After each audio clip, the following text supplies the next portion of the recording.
Technical motivation में आप लोगों को स्वागत है bye A Ganga.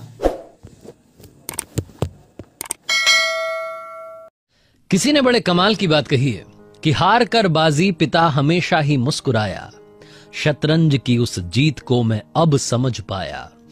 Hi guys, my FM से मैं हूं आरजे कार्तिक। एक छोटी सी कहानी, ये कहानी नई नवेली बहू की, जो जैसे ही ससुराल गई वहां जाकर के उसका सास से झगड़ा होने लगा। उसे लगता था कि हर बात सास गलत कहती हैं, हर बात पर रोकती हैं, टोकती हैं, ताने मारती हैं। उसने बहुत कोशिश की अपनी तरफ से मामला सुलझाने की, लेकिन सुलझ नहीं पाया। जहां सास कुछ कहती थी वहीं ये बहू कुछ कह देती थी और वो लड़ाई लंबी होती चली जाती थी। पति को भी रोज लगता था कि ये क्या चल रहा है, किसकी तरफ मुझे रहना चाहिए। एक दिन पत्नी ने अपने पति से कह दिया कि हमें घर छोड़ देना चाहिए, हमें दूसरे घर जाकर के किराए के घर में रहना चाहिए, मैं इस घर में सासू माँ के साथ नहीं रह सकती।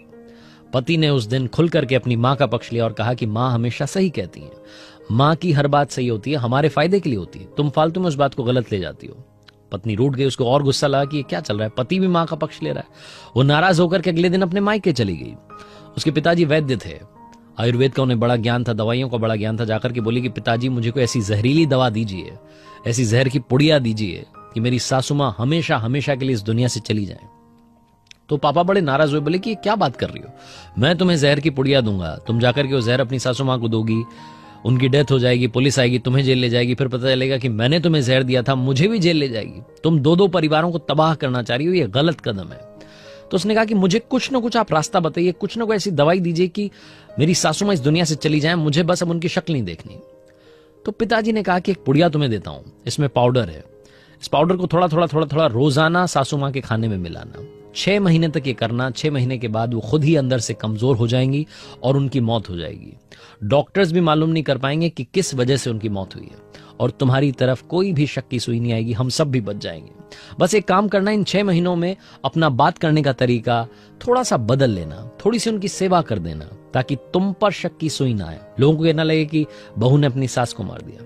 वो बड़ी खुश हुई, उसने बोला कि बहुत बहुत थैंक यू सो मच है आपका, धन्यवाद है पापा जी, आपने मेरे लिए मतलब रास्ता खोल दिया। वो थैंक यू कहकर के वापस आ गई अपने ससुराल में।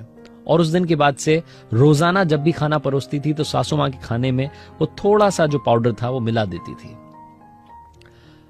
उसका बिहेवियर बदल गया, बात करने का तरीका बदल गया। सासू माँ कुछ कहती थी तो चुपचाप सुन लेती थी। 1-2 महीने तो सास को भी लगा कि चल क्या रहा है, बहू मतलब इतना कैसे बदल गई है। धीरे धीरे दोनों के बीच में दोस्ती होने लगी।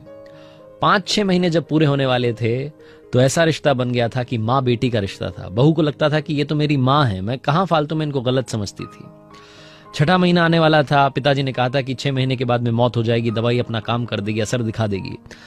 फटाफट से भाग करके ये जो बहू थी अपने मायके गई, वापस से पापा के पास गई, जाकर के बोली कि पापा हेल्प कीजिए, आपने वो जो दवाई दी थी वो कहीं असर ना दिखा दे, कहीं मेरी सास इस दुनिया को छोड़ करके ना चली जाए, वो तो देवी हैं।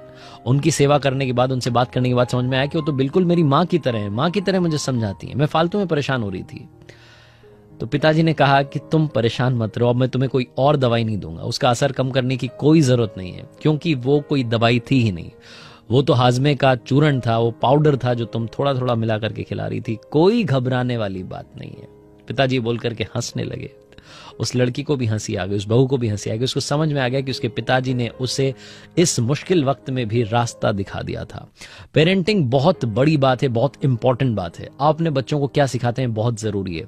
और दुनिया में हमेशा याद रखना कि आप चाहे जितने बड़े हो जाएं, आपके मम्मी पापा की सलाह आपकी लाइफ में बहुत मैटर करेगी। इसलिए अपने मम्मी पापा से जरूर बात करते रहिएगा, क्योंकि वो आपको हमेशा सही रास्ता दिखाएंगे। आरजे कार्तिक बस इस कहानी से ही कहना चाहता है, दुनिया के सभी पिता को, माता को प्रणाम, और हाँ, अपनों के प्यार के साथ, माता पिता के आशीर्वाद के साथ, ऊपर वाले के आशीर्वाद के साथ, अपने हौसले के साथ कर दिखाओ कुछ ऐसा कि दुनिया करना चाहे आपके जैसा। याद रखिए, अगर आप कुछ अच्छा सुन रहे हैं तो आप माय एफएम सुन रहे हैं। हर सोमवार सुबह 9:30 बजे मेरे फेसबुक पेज पर, यूट्यूब चैनल पर देखिए एक नई कहानी।